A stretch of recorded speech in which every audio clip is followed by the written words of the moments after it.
आयतारच्यान बारीक बारीक शिरशिरपी पावसान आयज बेरेस्तारा सांजे 4च्या सुमाराक दमदार हाजेरी लायली। ह्या पावसा खातीर सांखळेच्या चडशा वाठारांनी उदक भरिल्ले, तर हावसिंग बोर्ड वाठारांत श्री महालक्ष्मी देवळा कुशीक आशिल्ले आंब्याचें झाड हुमटून रस्त्यार पडिल्ल्यान कांय वेळ येरादारी आडखून पडली।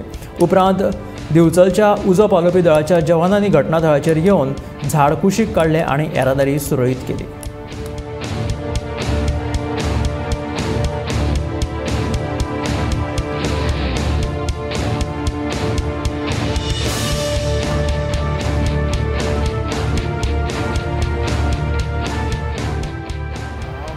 लिडींग फायर फायर हांगा आमकां हावसिंग बोर्डाक महालक्ष्मी टेम्पला कडेन एक कॉल येयलो की रस्त्याचेर एक आंबो पडला, सो आमी इमिडिएटली हांगा येयले आनी तो कट केलो आनी रोड क्लियर केलो। कितें कोणाक लागला बीन तशें तशें कांयच जावंक ना, डॅमेज बीन तशें कांयच ना।